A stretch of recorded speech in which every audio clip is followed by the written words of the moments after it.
10 प्रश्न ऐसे, बस बेटा अभी बीच में नहीं, 10 प्रश्न ऐसे जो तुम्हारी जब भी तुम मैथ सोल्व करोगे तुम्हारे भी काम में आएंगे। जैसे हम कैलकुलेशन कर रहे हैं तो कैलकुलेशन करते टाइम पे मल्टीप्लिकेशन के मैसेज, जैसे मैं पहला प्रश्न तुमको बता दूं, किसी संख्या को 11 से गुणा करने की ट्रिक, जैसे हमें बहुत बार ज़रूरत पड़ती है 11 से गुणा करना है और तुम लोग वैसे ही रफ कॉपी के पीछे जाके और मल्टीप्लाई करने पे लगे हुए हो।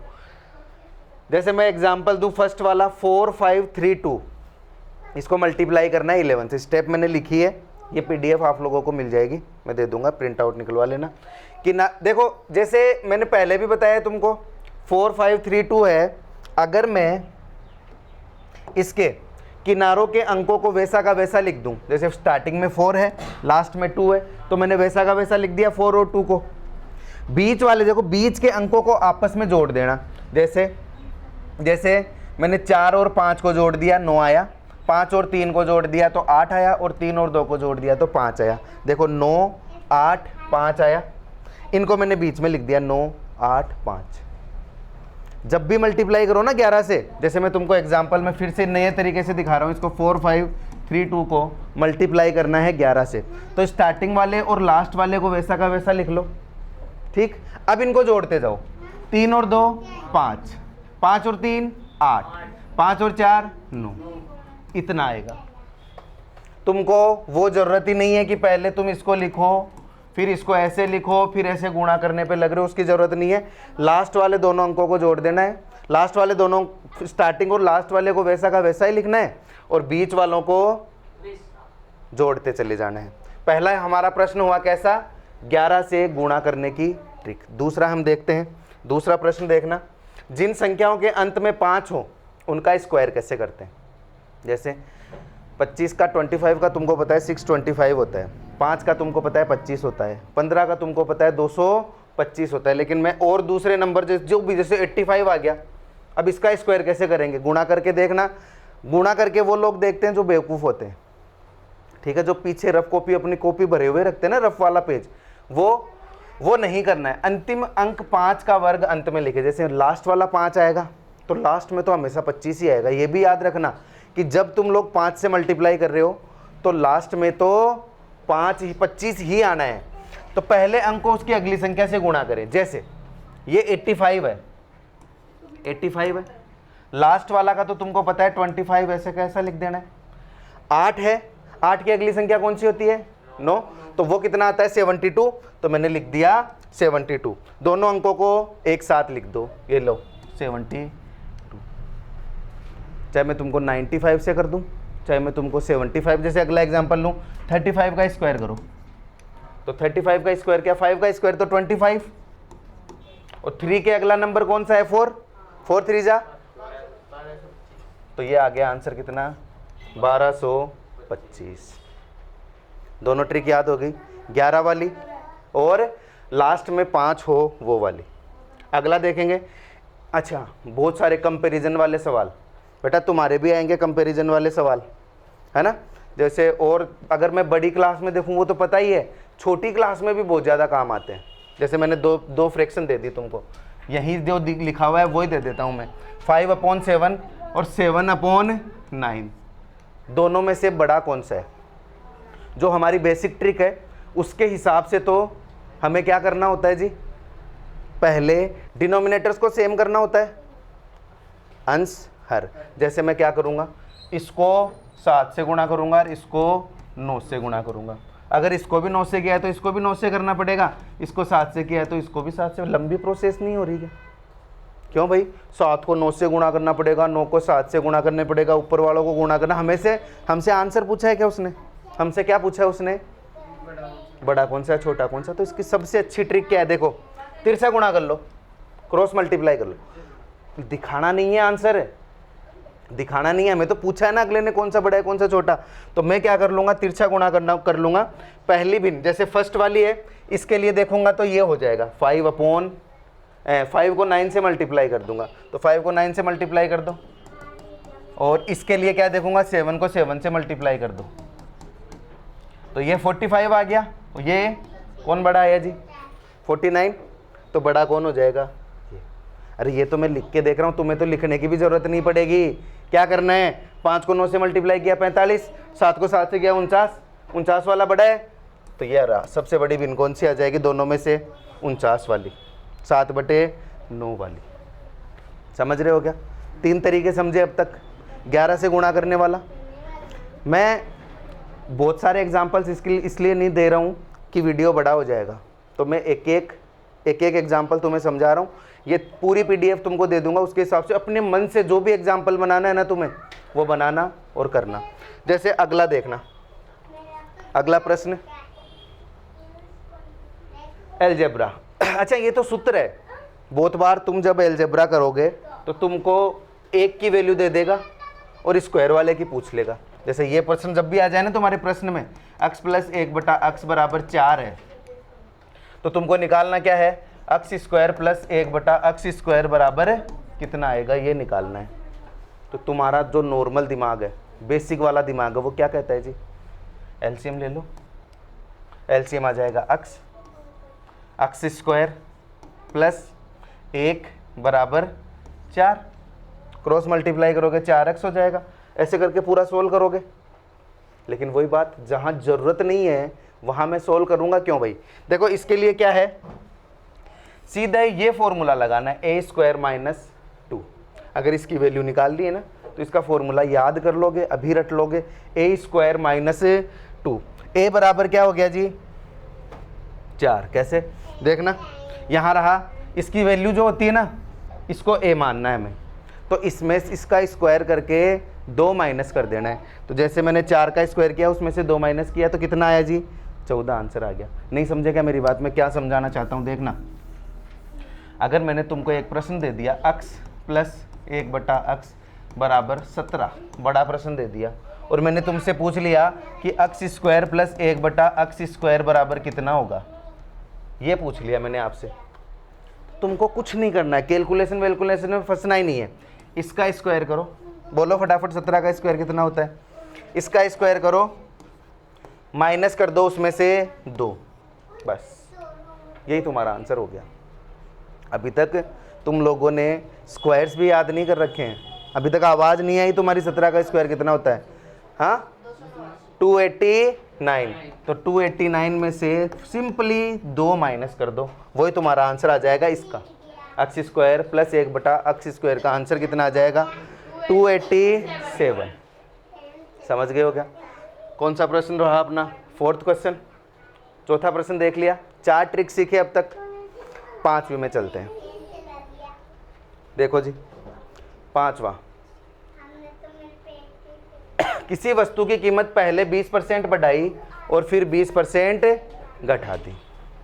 ऐसे सूत्र, जैसे मैं तुमको एक एग्जांपल दूं, तुम किसी दुकान पे जाओ, ठीक है, तो उस दुकान पे वस्तु की कीमत क्या किया, उसने 20% तुमको बढ़ा के और तो उसको बोला चलो 20% छूट दे दी, जैसे 100 रुपये की थी, ठीक। अब उसने अगर तुमको उसको 20% बढ़ाना है तो 100 का 20% कितना होता है? 120। वो चीज़ 120 की हो गई। अब उसको बोला कि 20% कम कर दूंगा, तो क्या वो 100 रुपये की आ जाएगी क्या? जो गलती दक्ष ने की वही गलती, वापस वो 100 की नहीं होगी, क्योंकि 100 का 20% अलग होता है, 120 का 10%, 100 का 10% अलग होता है। हम 10% निकाल रहे थे या 20%? 20% निकाल रहे थे ना, तो 100 का 20% तो अलग होता है और 120 का 20% अलग होता है। तो तुमने पहले तो 100 का 20% जोड़ा था, घटाया कितना? 120 का 20%, तो कुछ ना कुछ तो लोचा है ना। तो ऐसे प्रश्न में क्या करना है, ऐसे प्रश्न में क्या करना है, देखो याद रखना, जब भी ऐसी सिचुएशन होगी, जब भी ऐसी सिचुएशन होगी तो नुकसान ही होगा, हमेशा नुकसान ही होगा। देखो, जब समान वृद्धि और समान कमी हो तो हमेशा नुकसान होता है। समझ गया मेरी बात को? हाँ, रवि नागर ज़्यादा एक्साइट हो रहा है ना। सीधा फॉर्मूला इसमें भी याद रखना है। सीधा क्या करते तुम, पहले 20% बढ़ाते फिर 20% घटाते, 2 प्रोसेस करते इतना। अच्छा, दुकान पे खड़े खड़े ऐसे करोगे क्या? पहले उसका 20% जोड़ोगे फिर उसका 20% घटाओगे। ऐसी सिचुएशन में फॉर्मूला याद रखोगे, x² / 100%। मतलब जो नुकसान हुआ ना मुझे, वो x² / 100 का, जहाँ x कितना है जी, जो वृद्धि या लॉस हमें बताया हुआ है, कितना बढ़ा रहा है कितना घटाना है, वो जो परसेंट दिया हुआ है वो तो है अक्स। तो यहाँ पर 20% बढ़ाया तो अक्स बराबर कितना हो गया जी 20। सूत्र क्या था मेरा, अक्स स्क्वायर अपॉन 100, तो 20 का स्क्वायर अपॉन 100, तो ये कितना है जी 20 का स्क्वायर तो पता होगा 400 अपॉन 100, 0 से 0 कटा 4%। अच्छा 4% क्या लॉस या प्रॉफिट, लाभ या हानि, लॉस। क्यों, क्योंकि ऐसी सिचुएशन में हमेशा लॉस ही होता है। समझ गए क्या मेरी बात को। 5वीं ट्रिक, हाँ क्या परसेंट में परसेंट कैसे आई, मतलब 20% तो बताइए। हाँ अरे फॉर्मूला है ये एक्स स्क्वायर अपॉन 100, परसेंट में ही आएगा। याद रखो अगर 20% बढ़ाया है 20% घटाया है तो तुमको क्या करना है, जब भी वो लॉस निकालना हो ना तो बस ये फॉर्मूला लगा दो डायरेक्ट, एक्स स्क्वायर अपॉन 100, जो आंसर आएगा वो परसेंट में आएगा। और अगर तू ऐसे नहीं समझ रहा तो निकाल लेना भाई, पहले 100 का 20% निकाल लेना, फिर 120 का 20% निकाल लेना और फिर वो घटा देना 120 में से। चलो जी अगला देखना। ऐसे प्रश्न देखे होंगे तुम लोगों ने, ए किसी काम को 10 दिन में और बी उसी काम को 15 दिन में करता है, दोनों मिलकर उस काम को कितने दिन में करेंगे। मतलब क्षमता, दोनों की क्षमता। इतना लल्लू तो आंसर देना ही नहीं है 25, ये 10 जोड़ दिया, ये 15 जोड़ दिया 25, ये तो लल्लू आंसर है।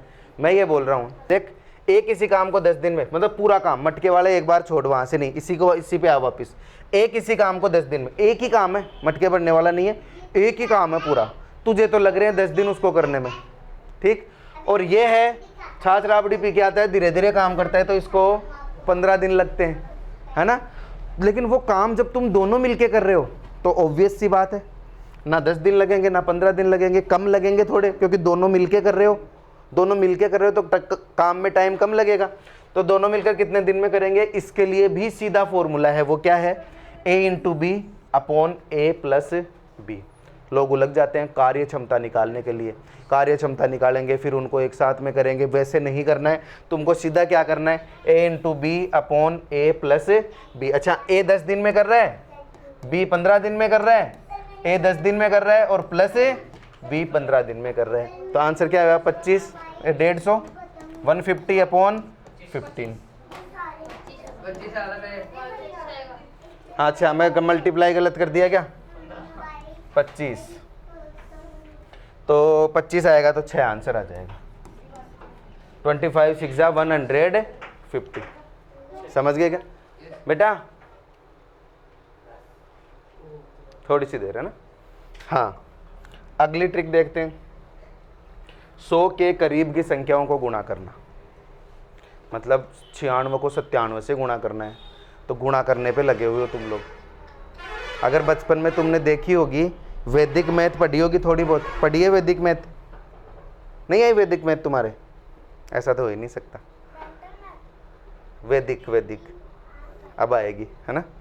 देखो ऐसी संख्याओं में क्या करना है, दोनों संख्याओं को लिख लेना है, 97 और 96। अच्छा एक तरीका और करते हैं बच्चे, 97 97 को तो लिख लेते हैं 80 माइनस 100 माइनस 3, और इसको लिख लेते हैं 100 माइनस 4, और इस टाइप से करते हैं, लेकिन वो भी थोड़ा लंबा तरीका है, मैं तुमको इससे भी अलग तरीका बता रहा हूँ, जब भी ऐसे वाले नंबर लो ना तब क्या, कि 100 से अंतर देख लो कितने का है दोनों में, इसमें 100 से अंतर कितने का है जी 3 का, इससे अंतर कितना का है जी 4 का, दोनों अंतर लिख लिए मैंने ऐसे कैसे, ठीक है। कमियों का गुणा कर लो, जैसे 3 और 4 का अंतर है ना, तो 12 आया गुणा करने पे, इनको मल्टीप्लाई करने पे कितना आया जी 12। अच्छा तिरछा घटाओ, अब मुझे क्या कर देना, कोई किसी भी एक को तिरछे में घटा दो, चाहे 97 में से 4 घटा दो या 96 में से 3 घटा दो, कितना आता है, दोनों ही कंडीशन में 93 आ रहा है ना, तो दोनों ही कंडीशन में 93 आ रहा है, तो 93 लिख दो, ये आंसर आ गया। समझ आई क्या कहानी। देखो मैं फिर से एक और एग्जांपल देता हूँ, जैसे मैंने तुमको एक प्रश्न दिया क्या, कि 94 मल्टीप्लाई बाई 99, ठीक है, इनको मल्टीप्लाई करना है, तो दोनों का डिफरेंस देख लो, कितने का डिफरेंस है जी? 6 का। इसमें कितने का डिफरेंस है जी? 1 का। 6 को और 1 को तो पहले गुणा कर लो, 6 आया। तिरछा घटा दो किसी में भी, 94 में से 1 घटाए तो 99 में से 6 घटाए तो 93 लिख दो, तो ये आंसर आ गया। अच्छा ये छोटा आ रहा है क्या आंसर? तो ये 0 6 आ जाएगा यहाँ, सॉरी फॉर माई मिस्टेक। यहाँ 0 6 नहीं आया, 0 6 आया, 93 0 6। मल्टीप्लाई करके देखो कितना आ रहा है, कौन सा आ रहा है? 06 वाला आ रहा है ना, क्योंकि हमने 0 लगाना भूल गए थे, वो लगा दिया हमने। 06 आ रहा है, 2 नंबर का आना चाहिए। जब भी ऐसा है ना सिर्फ एक ही नंबर आए तो उसको 06 लिखना है। जैसे हम 6 को 06 लिखते हैं ना, बिल्कुल वो वाला लॉजिक है। कैसे लगाएगा? उसके पहले वाला 0 तो वो इसकी कमी पूरी कर रहा है कि कुछ 12 13 14 आ जाता, वो 0 तो पहले लगेगा ना जिसका कोई कम वैल्यू होती है वो। और करके देख लो तुम, और करके देख लो। अब अगले वाला देखना, 10 CP बराबर 8 SP, यानी अगर मेरे पास ये 10 पेन है, 10 पेनों के जो कॉस्ट प्राइस है, कॉस्ट प्राइस यानी क्रय मूल्य, वो किसके बराबर है? 8 पेनों के विक्रय मूल्य के बराबर है। नहीं समझा? जैसे मैंने 10 पेन 100 रुपए के खरीदे, 10 पेनों का क्रय मूल्य हो गया ना, इतने रुपए लगे, तो मैं वो 100 रुपए ना 8 पेन को बेच के ही निकाल लूंगा मैं। समझ रहे हैं ना? 8 पेनों का SP और 10 पेनों का CP, ये दोनों बराबर है। समझ गए ना? ये मैटर ऐसे कर रहा है। तो मुझे लाभ का प्रतिशत निकालना है कि मुझे कितना % प्रॉफिट हुआ, है ना? तो उसके लिए देखो, वस्तुओं का अंतर निकाल लो। जैसे 2 का अंतर आया ना, दोनों में 2 का डिफरेंस आया। अच्छा, SP वाली वस्तुओं की संख्या से भाग दें और 100 से गुणा कर दें। SP वाली वस्तुएं कितनी है जी? 8 है। इसका भाग दे देना किसमें? 2 में। 2 में 8 का भाग दो, गुणा 100, सीधा उत्तर 200/8। हम अलग से बात कर सकते हैं, selling price, cost price, profit loss, नफ़ा नुकसान, अलग से पूरा टॉपिक पढ़ सकते हैं। लेकिन यहाँ मैं बात कर रहा हूँ ट्रिक की, यहाँ मैं तुम्हें सीधा आंसर निकालना बता रहा हूँ। इसलिए मैं बोल रहा हूँ अगर तुमको डिटेल में डिस्कस करना है तो जाके अपना प्रॉफिट एंड लॉस वाला टॉपिक जाके देख सकते हैं, यूट्यूब पे तुमको मिल जाएगा, वहाँ देख लेंगे। ठीक है ना? उसके लिए हम अलग से टाइम स्पेंड करेंगे, लेकिन यहाँ तो हमें शॉर्ट में देखना है। तो मैं क्या बोल रहा हूँ, तुम अपना डिफरेंस निकाल के ऊपर लिख लो, डिफरेंस निकाल के ऊपर लिख लो, नीचे क्या लिखोगे? SP लिख दोगे और गुणा कर दोगे 100 से। तो मैंने डिफरेंस निकाला 2 का, नीचे लिखा SP वाली 8 लिख दी, गुणा कर दिया 100 से। आंसर कितना आया जी? 25%। मैं बोल रहा हूँ कि हम तब अलग बात करते, तब अलग तरीके से देखते, लेकिन यहाँ सिर्फ हम किस हिसाब से देख रहे हैं? एग्ज़ाम में क्वेश्चन सोल्व करने वाले हिसाब से। सीधा क्वेश्चन आता है रेलवे, SSC, इन सब एग्ज़ाम्स में, क्या कि ये वाला, और बेसिक सवाल है एकदम, इसी में अटकते हैं। टाइम मैनेजमेंट बहुत ज़्यादा ज़रूरी होता है इसमें। सेकंड लास्ट क्वेश्चन है अपना, किसी भी संख्या को 9 से गुणा करना, 99 से गुणा करना, 999 से गुणा करना, तो डायरेक्ट आंसर क्या आता है उसके बारे में बात करते हैं। देखो सीधी सी कहानी है, अगर मैंने तुमको 43 दे दिया, उसको 99 से मल्टीप्लाई करना है, गुणा का निशान लगा के। कुछ लोग तो ऐसे हैं उनकी बचपन से ये आदत पड़ गई है, जो जब भी कोई कैलकुलेशन आई पीछे गए फटाफट सोल्व करेंगे। वो लोग ट्रिक से भी जल्दी सोल्व कर देंगे इसको। क्यों भाई? क्योंकि उनकी बचपन से आदत ही गुणा करने की है। लेकिन उससे भी ज़्यादा जल्दी अगर तुम ट्रिक सीख लोगे ना, तो ये चीज़ें दिमाग में कर लोगे। मुझे तो क्या तुमको लिख के समझाना पड़ता है, इसलिए 2 मिनट एक्स्ट्रा लग जाती है। तुम जब पकड़ लोगे ना इन चीज़ों को, तो दिमाग में कर लोगे। देखो, अगर संख्या किसको गुणा करना है, तुम्हें 43 को गुणा करना पड़ रहा है, तो सबसे पहला काम क्या करोगे? इसमें से 1 घटा दो। कितना आया जी? 42। साइड में रख लो, है ना? इस 42 को 99 में से घटा दो, यानी ये जो 42 आया उसको घटा दो 99 में से, तो आ गया तुम्हारे पास 57। ये चीज़ें दिमाग में चलती हैं, ये चीज़ें लिखने की नहीं होती हैं, दिमाग में चलती हैं। फिर उसके बाद दोनों परिणामों को एक साथ लिख दो, 42 और 57 को, यही आंसर है। तुमको कुछ नहीं करना पड़ा, तुमको कुछ नहीं। और बाकी चीज़ें तुम ट्राई कर लेना, चाहे 9 से गुणा करके देख लेना, 999 से गुणा कर लेना। यहाँ मैं 99 में से घटा रहा हूँ, बाकी कंडीशंस में से उसमें से घटाऊंगा। ठीक है? बाकी हम इनके ये जब ये वाली क्लास पूरी हो जाएगी जब ऑनलाइन वाली क्लास पूरी हो जाएगी तो इनसे रिलेटेड एग्जाम्पल तुम दिल खोल के करना, कोई दिक्कत नहीं है। समझ रहे हो? आगे चलते हैं। दूसरा, एक साथ लिख देना दोनों परिणामों को। जैसे मैं एक और एग्जाम्पल दूँ तुमको कि जल्दी से करने वाला ही ले लेता हूँ। 22 है, उसको 99 से मल्टीप्लाई करना है। नवाक्सी इंस्टीट्यूट को सब्सक्राइब कीजिए और अपनी गणित के सफर को मजबूत कीजिए।